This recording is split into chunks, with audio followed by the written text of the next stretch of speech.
Saya Jenderal TNI Anumerta Ahmad Yani. Selain Jenderal Nasution, sayalah orang yang paling diincar PKI.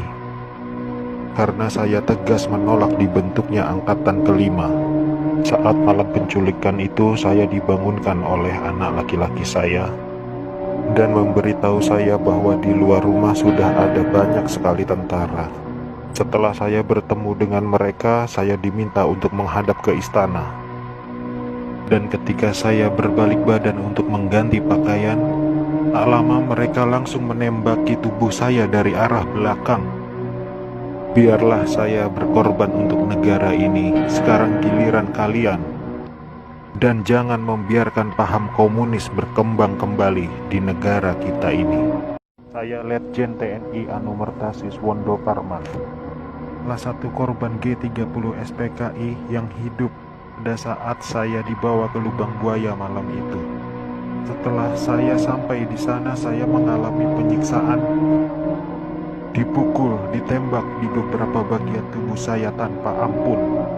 Sama seperti halnya Jenderal Yani, saya menolak keras dibentuknya Angkatan Kelima oleh PKI itu. Juga karena saya menolak menekan adanya Dewan Jenderal. Karena itu semua fitnah kejam dari mereka-mereka itu. Saya Maijen TNI Anumerta DI Panjaitan.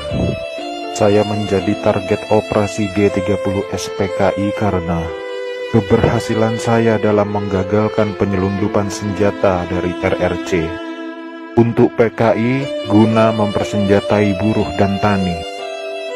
Pada malam penculikan itu, saya gugur ketika saya sedang memanjatkan doa. Pasukan laknat itu menembaki tubuh saya beberapa kali, dan tubuh saya dibawanya ke lubang buaya untuk dimasukkan ke sumur maut itu. Tapi saya rela berkorban untuk negara dan membela ideologi Pancasila.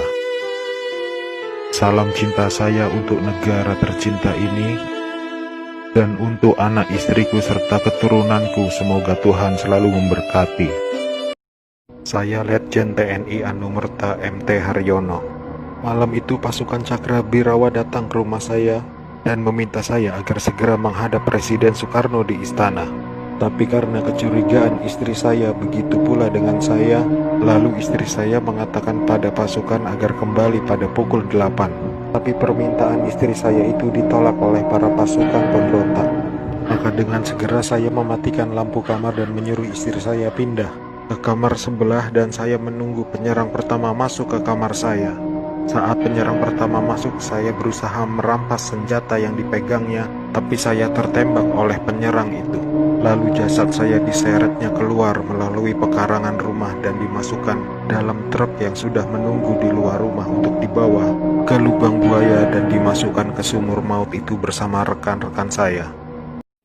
Saya Maijen TNI Anumerta R. Suprapto. Awal masa pendudukan Jepang, saya pernah dipenjarakan oleh tentara Dai Nippon ketika saya masih menjadi siswa Akademi Militer di Bandung. Setelah proklamasi, saya ikut berjuang melawan tentara Dai Nippon. Dalam operasi itulah saya berkali-kali selamat dari kepungan tentara Dai Nippon. Tapi ketika terjadi pemberontakan G30 SPKI itu, saya justru gugur di tangan bangsa saya sendiri karena fitnah keji yang dilancarkan komunis itu. Tapi biarlah itu menjadi penutup rangkaian perjuangan saya demi tegaknya NKRI dan ideologi Pancasila. Lanjutkan perjuangan kami dan jangan beri kesempatan untuk komunis berkembang kembali di negara tercinta ini.